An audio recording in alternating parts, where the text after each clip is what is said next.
This is a 1050 Ti that I found on a website called joom.com.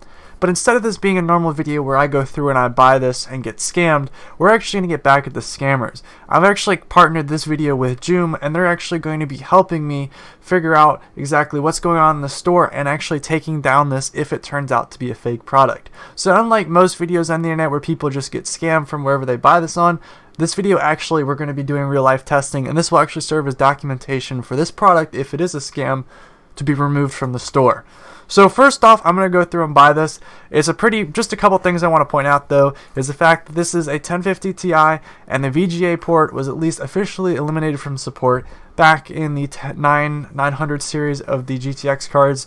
So as you can clearly see, this is pretty much what you'd expect. Now, a couple of things I do want to point out though is I actually have the GPU fryer that was from the last video. If you haven't watched this, check this out. But this is a GPU fryer. I pretty much fried the whole entire test system that I have.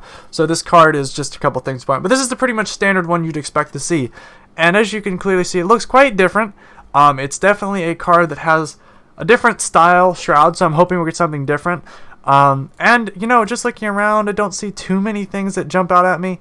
Nothing particularly crazy, as I said, but it definitely, the VGA and the DVI are just kind of the same standard ones that are on this test, or the GPU fryer before. But it also does look like we have the PCIe line right here is not missing little connecting, or missing some of the data slots, data connectors. It looks like it's got a full row. So this might actually be something a little bit more interesting. I think this might actually be something a little bit more substantial. I don't know what the card is actually going to end up being, but I still know it's not going to be a 10 card. So let's go see what happens when I buy it. Okay, so it's arrived. First up, a couple things I want to point out is it did not come in a plastic bag. The last, at least the graphics card that I bought from Wish, one of the last ones, it literally came in a plastic bag, maybe with some bubble wrap. At least this looks like it's at least a higher quality scam, and I know it's a scam. So what do we got here? Well, first off, the graphics card is not only in a box, but it's bubble wrapped, so good for them. We also get a very sketchy power connector that magically turns 2 Molex cables into a 6-pin. That will definitely be interesting. And then also a CD, a mysterious CD actually, that has no information on it. Literally nothing, just a plain generic CD that probably has either drivers or some type of, you know, I'd be willing to bet it probably has drivers or some type of malware.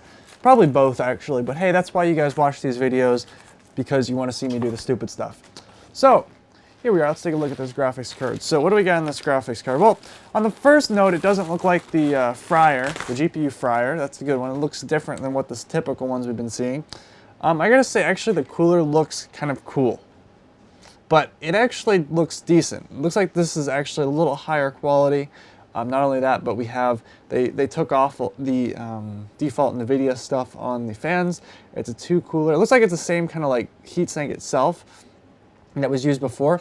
Now, a couple things I do want to point out is I do notice that there is a little SLI cable right here, which we know, since this is a 1050 Ti, that can't exist. But that also means that we're not getting something that's super garbage, because it's compared to the 1080 or the 1066 8GB that I bought, it didn't even have this.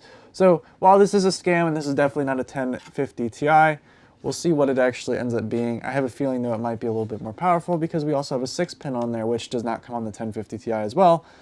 But it'll be interesting to see. So first things first, I'm going to tear this down and see if I can figure out what's actually underneath this heatsink. I'm interested to see if they've sanded that down or they just left it how it is. And then we'll also go through and try to test this in the graphics card, test this, install all the software on there, get it working, and see if it actually, how well it runs games as advertised, and then we'll try to see if we can fix it. So I've taken this apart, and disappointingly enough, it's not obvious. They've kind of done something I've never seen before, and I've looked at a couple scam graphics cards and haven't seen this before. They've, looks like, screen printed the information onto the die. Now, this has happened, I think happened before with one of the other cards that I bought. I don't remember which one, but it was screen printed, so it looked like it was, I think it was the 1060, 8GB or whatever, or it looked like it had the 1060 3GB die actually. But for this, it's actually just a bunch of numbers that don't mean anything. Like, I've Googled them on the internet. I've Googled all different, like 3 sets of them. Nothing is coming up. So likely, that means that it is just a big fat scam. And you can even see that they've even sanded the die down as well. So looks like they just sanded it down, put some fake gibberish on it so that if anyone looks at it, they're going to get real lost real quickly. And they're not going to continue to dig around like I am. Because you guys want to see this, right? I know you guys want to see this lovely virus CD that's sitting around somewhere that's, I'm pretty sure, going to have a lot of lovely different pieces of software to make this magical thing look like a 1050 Ti. So I mean, that's why you guys are here. But for most people, they're just going to see that this is a bunch of numbers. They're going to be like, oh well, and hopefully it's not going to fry my computer like the last one did. So at this point in the video, you're probably wondering, why are we using the fried test system? It is fried, and I'm going to show you what happens when you have absolutely no money to buy a new test system. So this is fried, and I posted a comment down below on like what was actually broken on it. The CMOS on it is fried, so basically the point is when you try to boot, you have to clear it, and then sometimes you get lucky and it actually boots with default settings. There's no overclocking profiles whatsoever. The top piece that you slot, something's wrong with the latter half, and basically when you put a full-size graphics card in there, it also doesn't boot. Oh, and the CPU that I had in there, like the 3750K, an i5, yeah, that's quick too, so I have a Xeon in here that I had an extra one of. So yeah, let me just show you the process that we go through in order to get this thing to boot. So first off, we've got ourselves a little system. So we have to start off by turning it on. And you're going to turn it on and be like, oh, that sounds wonderful. You just turn it on and it's not really fried. Oh, I wish it was that easy. We got to wait a couple seconds. So then when we put this on, and just to test this graphics card, this is from the last video, by the way. The last graphics card fried this system. You're going to turn it on, and you're going to wait a couple seconds, and then you got to clear the CMOS. And we got to keep doing this until maybe we get lucky. So I'm not going to cut this part of the video at all, just so you can see. We're going to push the little clear CMOS button on the back and do it again. And then maybe this time we'll get lucky and get something to boot. We'll be lucky. I figured this was important. Actually, I'm re-uploading this video as well. Oh yeah, here we go. To explain this, because it's a complicated thing. But yeah, I'm broke and I need a new test system. If you're willing to donate for it, I'll give you a crisp high five. But yeah, back to the video. Oh, no, it says 1050 Ti BIOS. That is what we get. We got a 1050 Ti BIOS. I'm going to say lies. Let's see what we actually have. Oh, this is a wonderful screen to see. This is what you usually see when you are about to end up with a fried computer. In this case, though, hope it's not fried. Let's see what we got here, shall we? I should probably find a mouse, too. So what is Device Manager going to tell us that this device here is? What type of display adapter? It says it's a basic display adapter. That means it's got no freaking clue what's going on.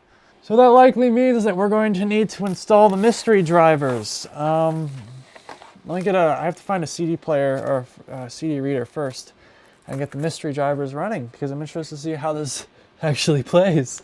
So I've got ourselves a little CD disc player. Let's see if we're gonna get this going. Okay guys, it's been a fat second since I've used one of these too. Put our mystery drivers on here. Oh boy. What witchcraft is this? What witchcraft? It's actually loading. What does the good old trustworthy Device Manager say? It says, this is a GTX 1050 Ti. Now let's see what my tasks are actually running because I'm going to be willing to bet there's some weird funky, I don't know. This is definitely going to be modified in some way. Nvidia container, oh boy. So there's definitely some running off tasks. Let's go install GPU-Z and see what this actually says it is. So what is the mystery graphics card? It's clearly a fake Geforce GTX 1050 Ti. We've got, looks like a GF 116 graphics card and 14 nanometer technology You know that means that it is not anything recent. The release date is March 15th, 2011. Dude, that's almost, what, 8 years old now? Yeah. Honestly, it says it's got 4 gigabytes worth of memory. I doubt it. That's probably just making up numbers, to be honest. Really crazy. And then you just look at some of this stuff. Like, this is literally just a joke. A big, fat joke. I hope no one buys this, guys. This is kind of clearly quite a scam. So I've loaded up the faithful game of testing whether or not crap graphics cards are, or just how crap graphics cards are. And we're going to load up a good old game called some Minecraft. And what a surprise. Is it going to crash on me? Wow. Getting 100 and some 60 some FPS. That might be because I have a decent CPU on here and Minecraft really doesn't use GPU. So now let's go through and do something real quick. Let's put on some shaders. And if you're unfamiliar, shaders is about the only thing that will really stress your graphics card in Minecraft. So the best thing to do is, of course, mod it up. So now let's go back to that thing and see how much some really, really nice shaders run. And it's cooking. It's struggling here. We're getting 20 some FPS. We're even getting down there pretty low, actually, next to this water. So 20 some FPS with some shaders is really struggling here, guys. But it hasn't crashed yet, so that's good, I would say, almost. So this is the 1050 Ti that is clearly a scam. And so the question to ask is a couple things. First off, should you buy this? No, it's stupid to even consider it. How would you protect yourself against these kind of scams? Well, if it has a VGA port on it and it's advertised as a 10 series, you probably seriously shouldn't consider it. And if you have a 900 series and you have VGA, you might want to look a little bit more harder and make sure that's really what you're getting. So for the most part, all these scam cards that I've seen so far, at least for the 2 that I've ended up purchasing, have ended up with an HDMI, VGA, and DVI port on them. If you have those 3, I'd be willing to say that it's a pretty old card. Don't recommend purchasing it, and please stay away from it. Also, the big question to ask is, this video is titled Getting Back at the Scammers, so how is that going to happen? Well, after this video is concluded, I'm going to put a link in the description to purchase this card. Not saying that you should, so that you can see where I bought it from, and also see if it gets removed from the store. Joom has promised me with their assurances that if I make a video and I showcase that their product has an issue, or one of the sellers on their website is selling a scam, it will get removed from the store, and that's what the preface of this video is. So, in assumption of that, we're going to see whether or not this actually gets removed by putting it down in the link in the description. And then therefore you should know whether or not this card is removed. Now my hope is that they will follow through on their end of the deal, remove this from their site, and show that they are willing to go through and investigate products, at least give me some products to investigate, and remove them from the store, and do something better than Wish has done. Because Wish has refused time and time again, heck, when even parts are damaging people's computers, to remove them from the store. Hopefully with my evidence here, and my testing on the, I guess, GPU-Z and stuff, as well as testing it in a couple games, yes, it's for a 450, it's a 450, but it's not a 1050 Ti. Please don't take your money, hard-earned money, and spend it on this stuff, and please stay away from scams. Have a wonderful day. Like if you enjoyed. See y'all later. Goodbye.